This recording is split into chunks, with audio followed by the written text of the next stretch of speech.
Last episode we beat Whitney, and we also got a bike. So we got a few things, or maybe that was 2 episodes ago. Either way, we've been in Goldenrod for a few rounds, few episodes, and we're gonna stay here a little bit longer. Right now I'm gonna go buy myself a TM. One of these people sells TMs. I think that's just standard potion stuff. We're not looking for that. We're looking for TMs, because I am planning more and more of the team. As we speak, I'm planning it out. I have a little document where I'm just writing ideas out. Pretty sold on Lapras as it is right now, so we'll see. We'll see what else we're gonna do. I'm also thinking about different. Okay, thank God. That's a very good move. We want one of those. It's a lot of money. See, it really bankrupts us. Icy Punch, Fiery Punch. Those are just. What's this? I guess we'll take this too. TMO2, I don't know what that is. That's pretty much all of our money.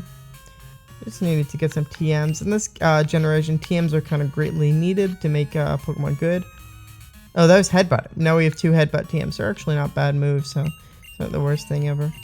Thunderbolt, can anybody learn? No. Ghastly can when it's a Gengar, and that's, I think, we're going to teach it. I believe it can. Maybe not. Maybe I'm speaking out my ass. But Gengar kind of has some problems about not having good moves. That's probably his biggest downside. He can't really learn any good. There are no any good ghost type moves for him because he is Ghost is always physical and he's a special attacker. So it kind of makes him a little bit lame to use, honestly. But he's not the worst thing ever. Obviously, he's still Gengar, but it's just a little more difficult than usual. We're going to be facing these trainers. I'm going to be showing off a few, skipping the rest. Hope you guys don't mind. Let's start with Rocky, though. Let's have him show off a little bit. We still have the egg, the Mr. Egg. We hope it turns into something cool. Or maybe this isn't called the Mr. Egg. I think Togepi's called the Mr. Egg. I don't know what the egg from the daycare is called. It probably has an in-game name. I'm not sure. Vulpix? I wouldn't mind using one of them. And I'm pretty sure we can catch one. So I am looking for fire types. That's what I'm currently thinking about. I could go, there's a few options. There's not many, but there's a few. There's Vulpix, who's right there. There's Arcanine, Growlithe, who's just kind of a better Onix. And then there's also, last but not least, or maybe possibly least, he's probably better than Vulpix, but worse than Arcanine, is Flareon. So we might use Flareon. I'm highly considering Flareon, honestly. He gets a lot, kind of a bad rap. In this series, we're kind of trying to use a little less popular Pokemon and kind of use Pokemon that are slightly forgotten about. So we might. I'm seriously thinking about using a Flareon. I hope you guys aren't too appalled by that decision. He's widely considered kind of the worst Eevee evolution, but you know, Flareon isn't. He's not insultingly bad. I mean, he's not Ladybug or something. He can fight. It's just, you know, there's usually a better Eevee evolution. I kind of wanted to do a fast Eevee, so that's either Jolteon or Espeon. I don't want to use Espeon because I feel like we're going to be teaching Psychic and all those kind of moves to our Ghastly, to our Gengar, so it's kind of not worth it. And then Jolteon, we'll also be relying on Gengar for Thunder and Thunder Punch someday. So I don't feel comfortable teaching having another electric user when we have Gengar.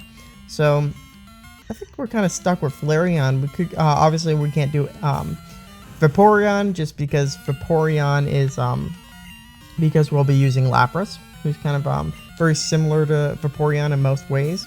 Plus it has an Ice type, so you're able to get. Pretty sure it knows Ice Beam or can learn it easily. Vaporeon cannot.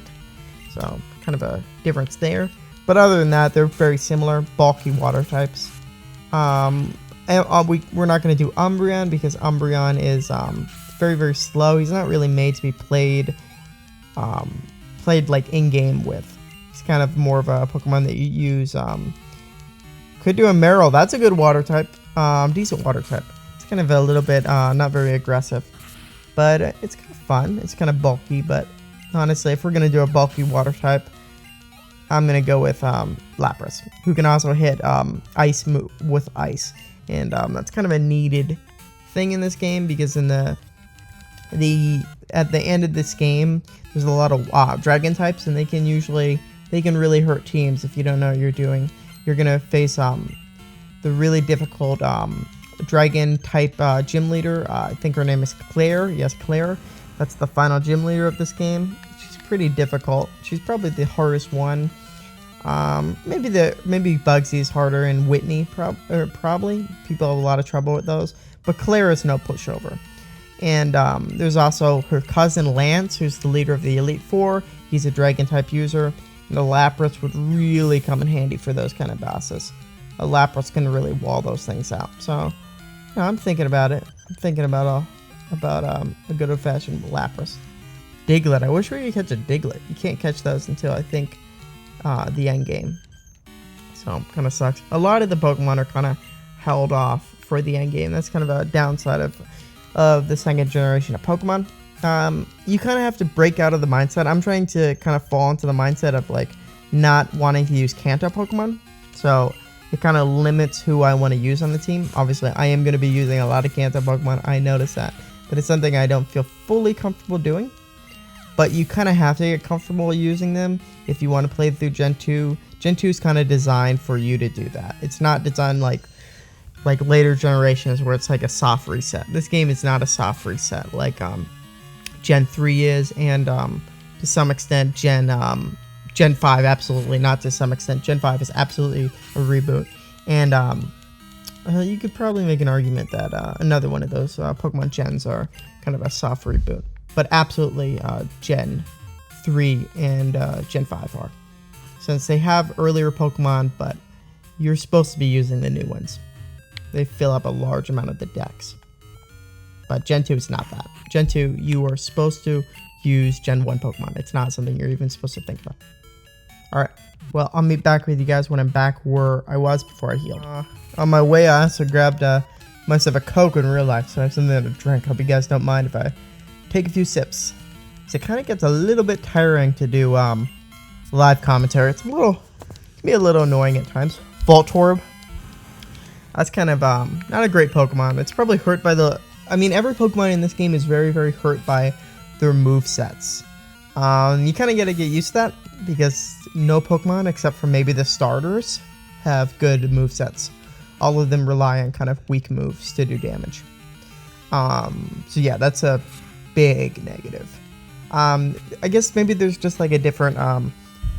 There's a different mindset when it comes to movesets, maybe. I think you're supposed to be more reliant on TMs and tutoring and maybe even breeding to some extent than you are supposed to be relying on their level up movesets in this game, in this generation, which is kind of a hard thing to get used to when you're used to later Pokemon gens where your Pokemon pretty much learns every move you need in a single player playthrough through just learning it as they level up. Like, you learn Earthquake, you learn everything. You don't really need to get TMs. You absolutely can, and it does increase your power, but it's not like something you like. Every Pokemon that you'll be using, every fire type you'll be using will learn Flamethrower at some point. In this game, it's not like that. And if it is, it's at like 70 or 65. So it's kind of... This game really rewards people playing it every single day and kind of doing the in-game scenarios. The in-game events, that is. Alright, let's face this guy. I think he's a Magmar. Ooh, let's skip him. Never mind. Good, we didn't get him. This is a bug catching contest. This is what I wanted to do today. I wanted to catch myself a bug. And that will really help our... I think they give you an item, and it's just kind of a fun little event. I don't think I'll be using the bug, but it's just something cool to do. So we're going to do it. It is Thursday. We can do it. So we're going to be using one of our Pokemon, and we're going to be catching... Maybe we shouldn't be... No, we can use Ghastly, because we want to put these Pokemon to sleep. So we're going to be using Ghastly for that. Okay, we're going to go look for a really, really rare bug Pokemon. So we're just going to be going around looking in the forest, or I guess not the forest, but in the park for a really, really rare bug. What you want to look for is a Scyther, Pinsir, or a Heracross. Maybe you can't catch Heracross, but either a Pinsir or a Scyther, which you can catch here. So we're going to try to get a little bit lucky. Just go at it. And I'll be showing a few of these encounters. Usually I skip random encounters, but for this, it's kind of like story bit. It's kind of like an event-based thing. So I'm not going to be skipping all of them here. I'll skip a few. This is a Kakuna. You'll mainly run into shit like that, which is kind of weak. It's not what you're looking for. You're looking for, as I was saying, either fully evolved bugs, so like Butterfree, maybe Beedrill, or Pinsir or Scyther. That's how you win. You don't win by getting a Weedle. And I think it also increases your score. This is like a contest kind of thing. So you want to catch a Pokemon that hasn't been damaged. So don't damage it. It'll be harder to catch, but it'll get you a better score. So we're just getting Weedle. We're just getting terrible Weedles too. They're very, very weak. Just level 9s, under leveled ones. Come on. They can kind of get up there in levels. I mean, they're not going to be, I think, level 20 like us, but they'll be up there. That's what we're looking for. Very good. Oh, we love you, Pinsir. He looks great. That's a great sprite right there. Imagine if it were shiny, though. That'd be cool. They should make you automatically win if you get a shiny. I don't think that's been programmed in the game, though. But that should be. Okay, we want to put that to sleep. Focus energy. That just makes critical hits more likely, I believe. So, who cares? I don't even think it probably has any moves that can hit Ghastly. It probably has normal type moves and fighting type moves at most. So it probably can't do anything. I doubt it has any bug moves. So we're good. The Park Ball, I like how it's a gray ball. You guys notice that? Come on, shoot. It was close. Just put him to sleep. Let's try to catch him. Eventually we will. I got real lucky though. Within like a couple encounters, I got Pinsir. Who's pretty good. Pretty good find. And if I wanted to use one, I totally could. Pinsir is great. I would not be in any way, in a bad condition. Pinsir is a great fighter. Come on, Pinsir. Let's catch him. I would probably say he's good. Don't get me wrong, but he's probably a worse version of Heracross, who's the other newly added bug. Pinsir is in Gen 1, but he was hard to get, so it's kind of like Gen 2 is kind of his debut in a way. Same with Scyther, who's kind of hard to get in Gen 1 and kind of unusable, and he's a lot more usable in this generation. And he has an evolution named Scizor, who's only in this generation. So he's kind of like reintroduced in a way. But Heracross is totally introduced in this generation. He's a Gen 2 Pokemon, and he's kind of like Pinsir, but better. So, if you're really going for pure power, I'd probably recommend Heracross over Pinsir. And we got him. Good. But Pinsir's not bad, don't get me wrong. He's probably better than almost any other bug. Probably the third best in the entire game, so in no way bad. Alright, let's, I think you just gotta exit this place, so. Yeah, we're done. Yeah, we're done. Please, let's hope we win. Pinsir's a pretty good find, so. We will not judge the Pokemon you've caught. We have chosen the winners. Are you ready for this? Placing third was Camper Berry, who caught a Kakuna. We might win this. If it's Kakuna, will get you third place. Placing second was Pokemon fan William, who caught a Butterfree. Yeah, I think we know who's first place. Come on. Is Carter, who caught a Pinsir. We won. Yay. You don't get anything good here. I think you get a Sunstone, which is needed for some evolutions. It's needed for, I think, Blossom, who we were talking about in the forest. Oddish's other evolution, not Vileplume, but Blossom. And I think it's also needed for Synflora, who's kind of like probably the worst, probably the very worst, what's it name? Worst grass type in the entire game. So, not exactly highlights, but that's okay. Alright, well, now that we did this, I'm not sure if you need to do this first, but we're going to do it. What I'm referring to is touch the Sudowoodo tree. I'm not sure if you have to touch it first before you're able to get the water can, or you can just get the water can before you show up, but I think you might have to interact with it first before you go to get the water can. I'll show you guys what I mean. Okay, Abro's not a big deal. We're going to be using, I think this thing only has teleport too, so it can't really do damage. Lick It, that's super effective, and it's also a physical move because all ghost types are physical, and Abra has terrible defense, so it does quite a bit of damage. Even though we really shouldn't be using physical moves ever on Ghastly, but we have to, so that's kind of this game. You got to get used to things like that. It's just the way it is. It would really, really, really help in a lot of ways if ghost type moves were special and dark type moves were physical. If they just reverse that little change, it would make the the kind of type-based physical and special split a little bit better in my mind. But they don't, so you just gotta get it. You gotta get used to it. You know, that's one way to play Pokemon. You gotta get used to all that. That might kill us. Yeah, that will do it. I'm sorry, Jester. So our good old-fashioned Bayleaf. Do a Razor Leaf. That will do a little bit damage. Bayleaf is kind of bulky. Oh, Bayleaf, come on. Come on, Bayleaf. There you go. Very good. That should maybe kill. It's a special move, so maybe not. Okay, but yeah, we're critical hit. Very good, guy. Very good. And it has a Miracle Seed on it too. So our Bayleaf is doing quite a bit of damage these days. Do I have a revive on me? If I have a revive, I'll use it. I'm not used to using revives because I'm used to playing Nuzlocke. That's what I usually play for fun. So it's kind of weird using a revive in this game, but the way it is. Use a super potion too. So I want to keep grinding him up. I think this guy right here will give you a Firestone. He will call you and give you a Firestone, which is needed for a lot of evolutions in this game. So I would recommend you battle him. I think his name's Alan. Yeah, Schoolboy Alan.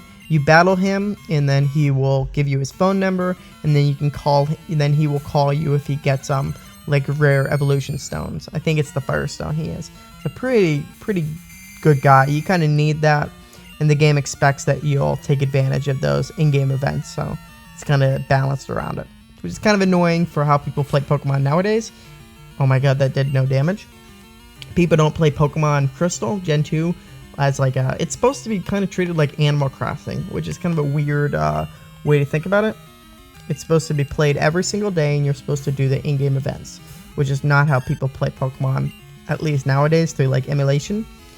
But it worked back in the day, I would guess, a lot better. Oh my god, this Tangrowth is so bulky. Maybe they're just bulky. Maybe they have high defense. Let's try to Razor Leaf it. That's going to be resistant, I think, but maybe it'll do a little bit more damage because it is stab. Okay, yeah, it did. Let's hope for a critical hit to take it down. This thing is kind of annoying. Tangrowth is a little bit annoying, but should be able to knock it out. Come on, Bayleaf, you got it. Oh, it's going to wake up. Oh, boy. Poison Powder, who cares? We'll just kill it. Come on, we got it. We got it. Razor Leaf it. See, we kind of do need a fire type, don't we? Yeah, so I was thinking Flareon.